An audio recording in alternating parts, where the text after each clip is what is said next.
നടപടിക്രമങ്ങൾ പൂർത്തിയാക്കി വളരെ പെട്ടെന്ന് പൾസസുനി പുറത്തേക്ക് ഇറങ്ങുമെന്നാണ് അഭിഭാഷകൻ അല്പം മുമ്പ് പറഞ്ഞത്. കോടതി ഉത്തരവ് ജയിലിൽ ഇവിടെ എത്തി കൈമാറുകയും ചെയ്തു. നമ്മുടെ ഒപ്പം അഭിഭാഷകനായ പ്രതീഷ് കുമാറുണ്ട്.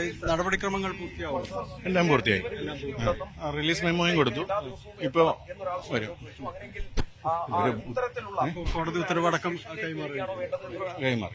ഇപ്പോ വേറെ മറ്റൊന്നും ഒന്നുമില്ല. പുറത്തേക്ക് വരിക. അടുത്ത 26-ാം തീയതി കോടതിയിൽ ഹാജരാകുക, അത് മാത്രമേ ഉള്ളൂ.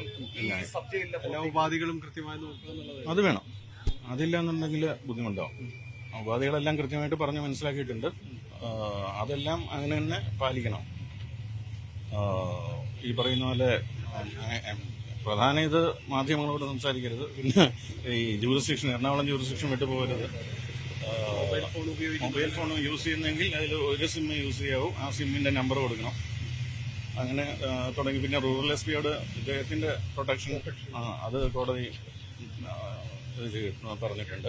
അത്തരത്തിൽ ജീവന ഭീഷണിയുള്ളതായിട്ട് ഇന്ന് റിപ്പോർട്ട് ഇവര് പറഞ്ഞു, ഈ പ്രോസിക്യൂഷൻ പറഞ്ഞു.